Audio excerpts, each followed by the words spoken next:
Our next guest tonight is one of the president's staunchest defenders in Congress. He's also recently called for the removal of all Obama holdovers at the National Security Council. Joining us tonight is Congressman Devin Nunes, ranking member of the House Intelligence Committee, member of the House Ways and Means Committee as well.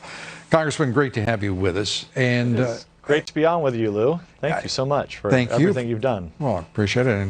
And I can definitely say the country owes you greatly, and thanks for all that you do for the country day in and day out. Let me start with the National Security Advisor. Obviously has begun trimming down the National Security Council from, what was it, more than 200 employees. Yeah, so let me say too, Lou, before we get going, I just heard, and I don't want to, normally you're the one that's breaking news, but talking about Lou, who's just been nominated or has been nominated and is supposed to talk to the Senate. I am hearing now that the president has actually pulled that nomination, so that would be good news. Maybe the president was watching and he just decided to do it on a whim. He was watching you or something. Well, the fact is, I would certainly, I just can't imagine it would have been advanced at all because of her background. Can you? But you're right that the questions that the senators could have asked would have been wonderful if they would have actually, followed through and actually were tough and asked the tough questions. But yeah, I think the president has pulled that nomination just here in the breaking in the last few minutes. Well, that's wonderful, and we appreciate you sharing that here tonight. And I'm sure right now, as I'm speaking, we've got people all over the phones trying to talk to the administration about what is transpiring there, particularly the Treasury Secretary. Let's turn to the what would you call it, downsizing or right-sizing, perhaps, the National Security Council that Robert O'Brien has undertaken. So roughly, there were like roughly 500 people total in there. Around 250, about half of those were political appointees or so-called policy people. The way I understand it now is finally, with this new National Security Advisor, O'Brien, he's got that number down to about 100.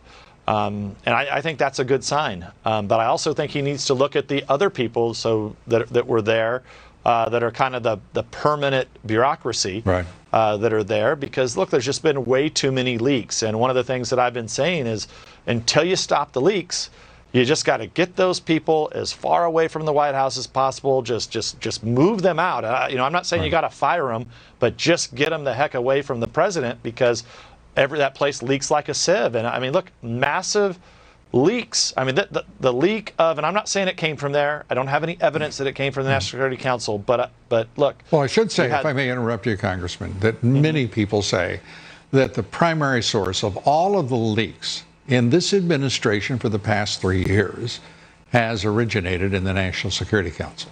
And I believe that. I absolutely believe that. That would be the logical place for it.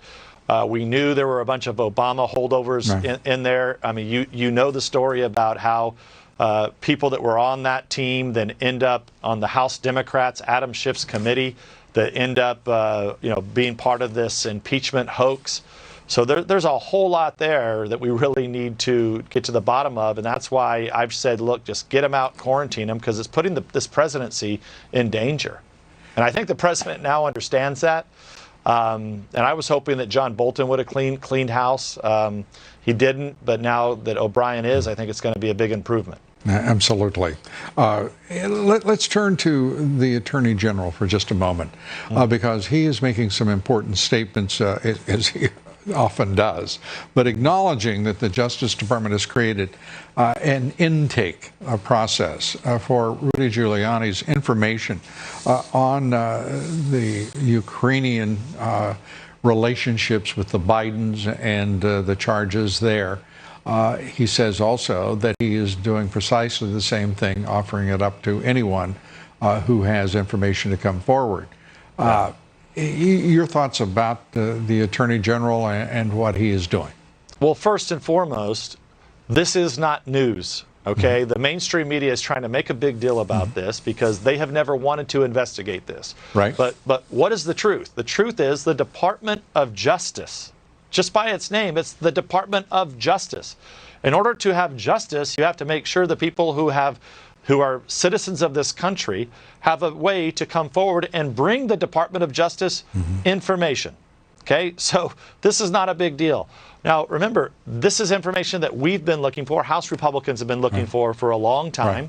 Rudy Giuliani, the president's personal attorney, who was looking at Ukraine, we were looking at Ukraine, and lo and behold, we were trying to figure out, where did this black ledger come from that was used to dirty up the Trump campaign? Why did the Ukrainian ambassador in Washington, D.C. say nasty things, a diplomat of all people, say nasty things about candidate Trump at the time? These are questions that need to be answered. And so I think what Attorney General Barr said was just the obvious, which is, yeah, we're the Department of Justice. We take this information in. That's what they're there for. That's what they get paid to do. They're paid to do so much that they haven't done, though, Congressman, as you well know. Or they've done things that aren't so that we need to they need to be investigated for, and are being investigated for. That aren't legal as well. Yes, that's also true. At this point, stand without accountability. Hopefully that will change. You know, Lou, can I say something too about? We started with James. You talked about James Wolfe. Okay, right. So if you look at James Wolfe. Here's a guy who leaked classified information, as you started out with at the beginning of this segment. Right. He was sleeping with a reporter and leaking information, leaking classified information. He ends up lying to the FBI, okay? And so he gets a couple months in prison. And now you have Roger Stone, who was investigated on what is now a total witch hunt. It was the FISA warrant, that whole process. And our viewers are looking at a picture of James Wolfe, the former director of security for the Senate Intelligence Committee. So think about this. This guy gets a couple months, and look, he should have got a lot more than that. All right. But then today, so Roger Stone, who should have never been investigated in the first place, because the dirty cops knew in January of 17, this is months before Mueller, that there was no collusion between the Russians and the Trump campaign. So this was a bogus investigation from the beginning. So Roger Stone gets dragged through the mud, okay? He gets busted for what? He gets busted for lying to Congress, okay? And if you remember, the Democrats on that committee were doing everything they could to trip him up. Now, look, it's not okay to lie to Congress. It definitely is a problem. It's definitely illegal. Well, apparently it's not terrible, because James Wolfe only got 2 months. Well, Wolfe gets and 2 months for of course, Roger Stone gets 7 to 9 years. It's exactly. I just wanted to make sure that you understood that tonight with the correlation between Wolfe and Roger Stone. I this understand. Makes no sense. And then there's a correlation with General Flynn, whose sentencing has been, by Judge Emmett Sullivan, has been delayed indefinitely. For what reason? Because the Justice Department, again, wants to hang him high. There is something terribly wrong in that Justice Department that this is happening. And let me the president is right. It's just outrageous. Let me tell you something else that your viewers will be interested in. You'll be interested because there's more to come on this. The lawyers that stepped aside today, that busted that made this 7 to 9 year recommendation on the prosecutors. We believe that this is not going to be the only example.